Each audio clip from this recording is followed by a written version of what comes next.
Muchas gracias, señor presidente. Aquí toca responder solo con titulares a lo que han dicho los congresistas del gobierno y los ministros.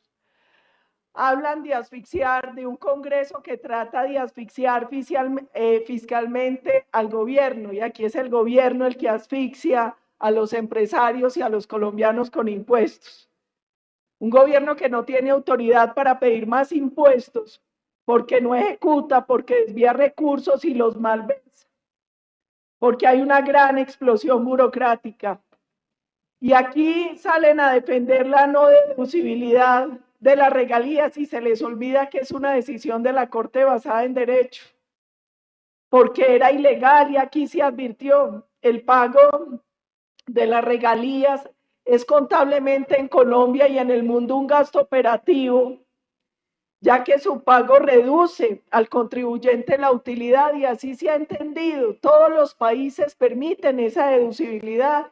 Insistir en ese tema que ya se les cayó es luchar por hacer menos competitivo un sector que este gobierno ha querido acabar, como el sector minero y los hidrocarburos. Que digan que lo de la UPC es sobreviniente.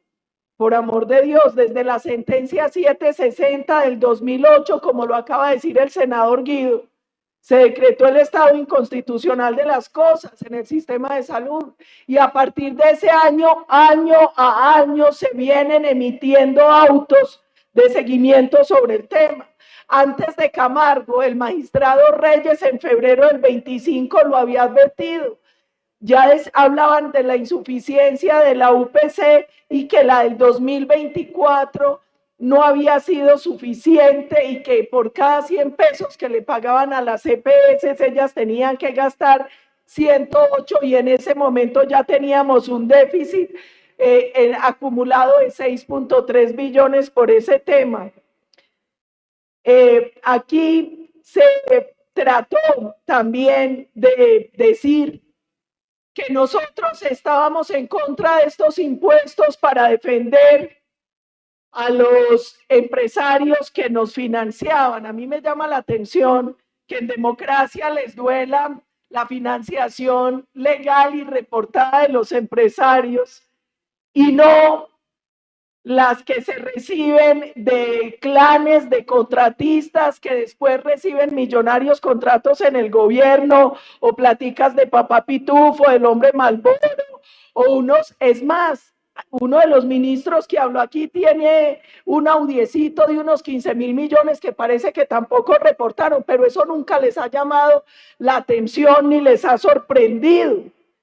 Y dicen, no, es que este es el gobierno que de verdad está comprometido y por eso le bajó el salario a los congresistas. Hombre, qué sinvergüenzada. Quien les habla presentó 5 veces el acto legislativo para congelar el salario, y muchos de la bancada del gobierno, que hoy se ufana, se opuso a que se hiciera, pero hoy están en campaña. Y vienen aquí también a hablar siempre en nombre de los viejos y las viejas, y que esto es contra el adulto mayor, que es sinvergüenzada, y con ese mismo argumento han defendido una terrible reforma pensional, cuando siempre ha existido la posibilidad con recursos del Estado de financiar a través del programa del adulto mayor a todos los adultos que no se han logrado pensionar. Y ojalá en algo le aprendieran al gobernador de Antioquia, que gracias a esa política de austeridad le pudo dar el apoyo al adulto mayor sin tener que asfixiar con impuestos. Y además se quejan por la falta de recursos, pero omiten las desviaciones que se investigan de platas del Fondo Nacional del Ahorro, de la Unidad Nacional de Riesgo, de la Agencia Nacional de Tierras, o la platica que se gastan en coreógrafos que sirven de masajistas, o en el séquito que atiende a la primera dama, que ya según Petro no sabemos si sigue siendo primera dama o no, pero a la que hay que pagarle asesores, maquilladores, vestuaristas, fotógrafos, la mejor amiga, la asesora que tiene sueldo de ministro, o incluso los miles de millones a ver si sacan a Petro en la lista Clinton. Y miren, miente uno de los ministros cuando habla del gran crecimiento económico del gobierno. Además, ahí hay una contradicción profunda. Si la economía está tan bien, ¿por qué decretan emergencia económica? Pero además, eso no es cierto. Si uno empieza a mirar el crecimiento económico promedio de los gobiernos en los últimos años, el peor ha sido el gobierno Petro. Ni siquiera el de Duque con pandemia fue tan bajito. Promedio 1, Uribe 1, crecimos 4.6, Uribe 2, 3.8, Santos 1, 4.8, Santos 2, 2.3, Iván Duque con pandemia 3.2 y Petro, según los cálculos del propio DANE y del Banco Mundial, va a crecer en promedio 2.2. Y esto pasa porque espantan la inversión y por eso también es que no hay recaudo y que calcularon mal el recaudo donde les faltaron 9.4 billones el año pasado. Y a mí me angustia que salgan con el cuento de la crisis en seguridad. Miren, le pueden dar la plata que quiera al gobierno. Es que el problema de seguridad no es un problema solo de recursos, es sobre todo un problema de una mala política pública de seguridad, porque las políticas de seguridad humana y de paz total han sido un evidente fracaso, porque han sido unas políticas de alcahuetería con los bandidos en Colombia y de permitirles un crecimiento de sus rentas criminales que hoy hace que tengan más hombres, más armas y más control del territorio, mientras se ha ido debilitando a la fuerza pública. Y a mí me llama la atención que se diga que los ataques con drones son nuevos. El primer ataque con drones fue el 1 de mayo del 2022 en la Macarena. Eso hace rato estaba pasando en Colombia, hace rato está pasando en el mundo, solo aquí nadie lo vio, solo aquí nadie lo vio. Y miren, ¿de qué nos sirve que sigan comprando sistemas antidrones que al parecer poco o nada funcionan?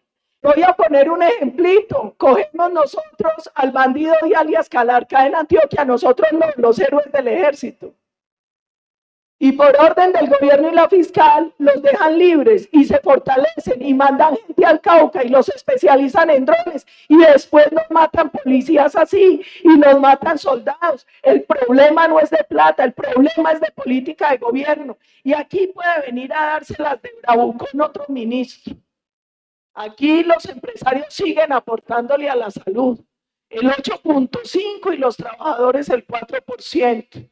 La patanería no va a resolver el problema de miles de colombianos que están muriendo por falta de medicamentos, de colombianos que hoy no tienen acceso a una cita médica, que a pesar de tener trasplantes mueren porque no les da el medicamento que requieren. Y eso no lo dice la oposición, incluso la revista médica británica, que es una de las mejores publicaciones en temas de salud, hizo un análisis y responsabiliza a Petro, al gobierno Petro, de la crisis del sistema de salud en Colombia, porque es que ustedes dicen que la plata se la están ya robando las EPS, pero es que ustedes intervinieron las EPS. Y si no, miren lo que se está yendo la platica de Famisanar, que ustedes están interviniendo, donde los médicos no tienen medicamento, pero sí hay para hacer la pachanga en diciembre. Y dicen que no les reportan las cifras y los datos de las EPS, es que los tienen que reportar ustedes porque ustedes las tienen intervenidas. Hoy el 60% de los colombianos están en EPS bajo control del gobierno y lo único que han logrado es incrementar la deuda, porque aquí tiene que quedar una cosa muy clara. Esta emergencia nada tiene que ver con hechos sobrevivientes. Esta emergencia hoy se da porque hay una crisis provocada por este gobierno, por sus errores, por su mala planeación, por su pésima política pública, por su corrupción y por obstinados. Porque aquí ellos hablan de bloqueo institucional y aquí no hay bloqueo institucional. Aquí, gracias a Dios, todavía queda algo de la división de poderes y de un Congreso que trata de votar responsablemente, aunque no siempre lo logre, con un gobierno que es de oídos sordos, porque lo único que quiere imponer es su sistema de estatización de todos los sectores para acabar de llevar a la ruina, a la miseria y a la muerte a millones de colombianos. Muchas gracias, presidente.